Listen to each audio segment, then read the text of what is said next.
Welcome to The Explainer. Today, we're unpacking the story of a band that didn't just define a sound, they simultaneously defied their own genre. We're talking about Alice in Chains. You know, for Alice in Chains, that question isn't just hypothetical. The line between their art and their reality was, well, it was tragically thin. And that's what created some of the most haunting and honestly some of the most powerful music of the last 40 years. So that's the big question, right? How in the world did a band with, get this, glam rock roots become the dark pioneers of that whole Seattle sound? Okay, let's dive into it. Okay, so our story starts back in the mid-1980s. And you gotta remember, the musical landscape back then, it looked very different. This is where the first seeds of Alice in Chains were planted.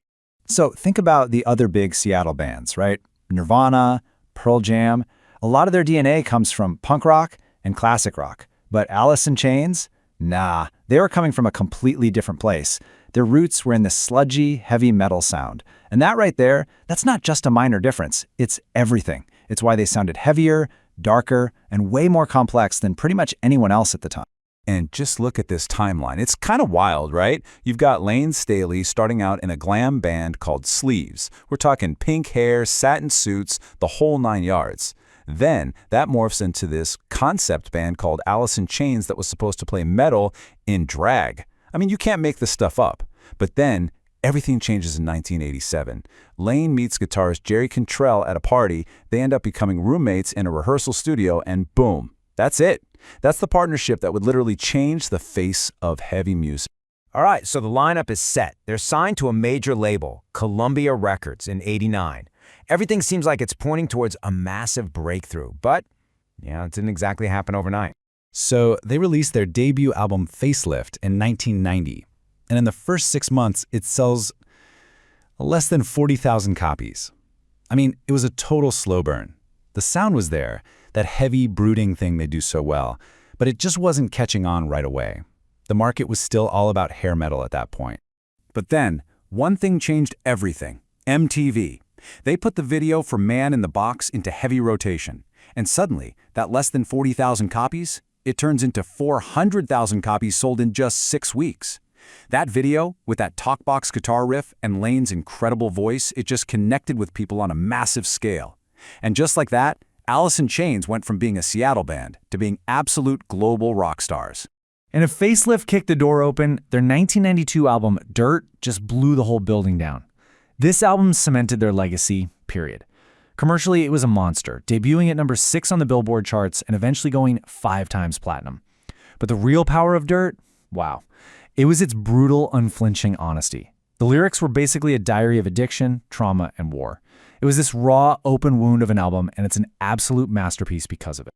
So the band is now at the absolute peak of their success. But here's the tragic irony. All those dark themes they were writing about, they were becoming all too real. And this is where we see the band begin a slow, very public retreat. I mean, seriously, think about this. How does a band that's at the top of the world just disappear? In 1994, they released an EP, Jar of Flies, and it became the first EP ever to debut at number 1 on the charts. They were bigger than ever. And then, poof, they just stopped touring. They pretty much vanished from the public eye. And the reason was the deepening shadow of Layne Staley's addiction. And this led to what has become one of the most legendary and honestly one of the most tense performances in all of music history. After 3 years of almost total silence, they re-emerged for one night, MTV Unplugged. You can just feel the tension looking at this. The reports from that night are just harrowing. Layne was visibly frail. Jerry Cantrells was apparently so sick with food poisoning he had a trash can right at his feet the whole time. The whole atmosphere was just thick with this sense of dread. And yet, the performance is absolutely iconic. It's this beautiful, powerful, raw showcase of their songs. It just goes to show, even when they were falling apart, their brilliance was just undeniable. And that Unplugged show was really the last time the world saw him perform in that way. After that, he became a total recluse, especially after his fiancée died in '96. He recorded a couple more songs with the band in '98, but that was pretty much it. And then on April 5th, 2002, and in a tragic coincidence, that's the same date Kurt Cobain died 8 years earlier, Layne Staley was gone. The original, unforgettable voice of Alice in Chains was lost forever. And for most people, that was it. That had to be the end of the band, right? But then, in 2005, something totally unexpected happened. The surviving members got back together for a benefit concert, and that one show, well, it sparked a whole new beginning. So how do you move forward from that? Well, they brought in William DuVall, and this is key. DuVall was a longtime friend of Jerry Cantrells. It wasn't about finding a Layne Staley impersonator. No way. The whole idea was to find someone who could honor the music and help them carry the legacy forward. So the new lineup was built on respect and trust, not just trying to copy the past. And you know what? It worked. In fact, it was a massive success. Look at these chart numbers. Their comeback album in 2009, Black Gives Way to Blue, hit number 5. The next one hit number 2. I mean, against all odds, these new era albums were huge, both with critics and fans. It just proved that the sound, the songwriting, it was as powerful and relevant as it ever was. So when you look back at this whole incredible, almost 40-year journey, what's the big takeaway?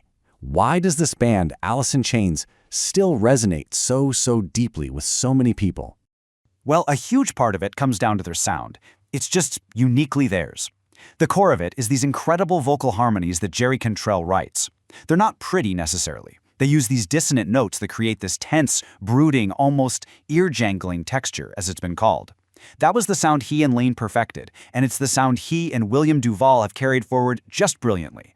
And their influence, it's just massive. You can hear their DNA all over modern rock. We're talking about entire genres like alt metal, nu metal, stoner rock, you name it. I mean, you've got bands like Godsmack, who literally got their name from an Alice in Chains song. You've got huge artists from Mastodon to Corey Taylor, who all point directly back to this band as a primary inspiration. Their fingerprint is just everywhere. So when you look at it all, is resilience the defining note of their legacy? I think you could make a pretty strong case. After surviving unbelievable tragedy, loss, and the collapse of the entire musical scene they helped create, they're still standing. Their story is this powerful example of transforming pain into art, darkness into something beautiful. And that's what we'll leave you with. Thanks for watching.